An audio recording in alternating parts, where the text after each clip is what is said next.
So I think we should run, I think we should run, run, run, run. Run, run, run, run. Run, run, run, run. Run, run, run. While I put on my shoes, he will button his coat. And we will step outside, checking that the coast is clear on both sides. 'Cause we don't wanna be seen, nah, this is suicide. You can't see the ropes, and I won't tell my mother. It's better she don't know. And he won't tell his folks, 'cause they're already ghosts. And we'll just keep each other. Pour de nombreuses personnes, notre vie est trop rapide. Tout va beaucoup trop vite. On ne s'arrête jamais. On vit à une vitesse folle et on en oublie de prendre le temps dans un monde devenu consumériste. On en oublie ce que c'est d'aller lentement, passer une journée sans regarder sa montre et se plaindre à la moindre minute d'attente. Pour contrer ce nouveau mode de vie, un mouvement s'est créé, le slow food. Le slow food, c'est quoi ? Et pourquoi, par quels moyens, les adeptes du mouvement considèrent-ils que ce dernier peut, et va, s'il est suivi correctement, améliorer la qualité de vie des humains et de la Terre ? On peut manger et changer le monde. On peut manger en changeant le monde, et en plus changer le monde, c'est savoureux.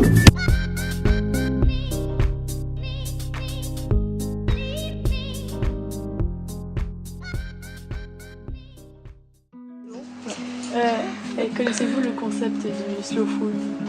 Le slow food, oui, c'est une nourriture locale.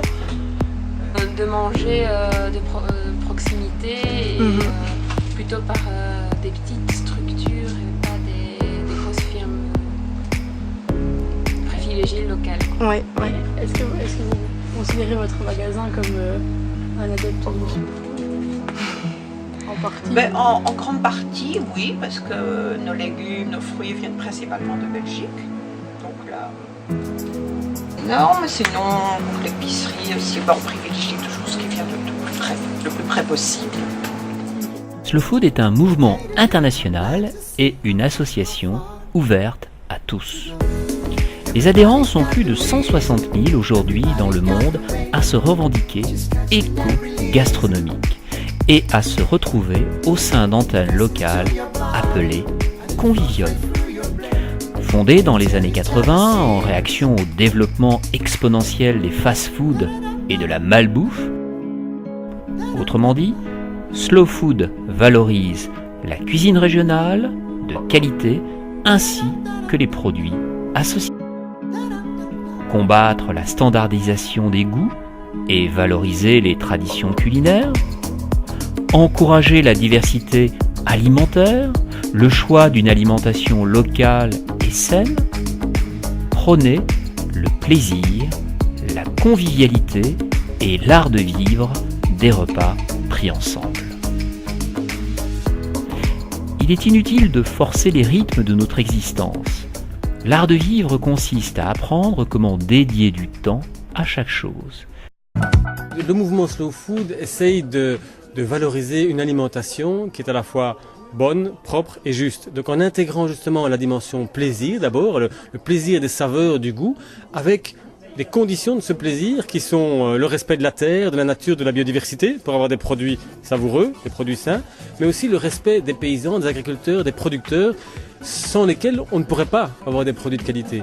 Oui, on veut essayer de lancer Slow Food en Belgique. Il y a déjà 4 conviviums dans le pays, mais je pense qu'il y a possibilité d'avoir plus de conviviums, plus d'adhérents, plus de projets et d'activités en général. Alors, un convivium, c'est un groupe local de slow food, c'est-à-dire dans une ville ou dans une petite région, un groupe d'adhérents, il doit être au moins 30, qui veut se réunir et veut réaliser une convivium de slow food, veut représenter dans le monde entier leur terroir dans le réseau slow food.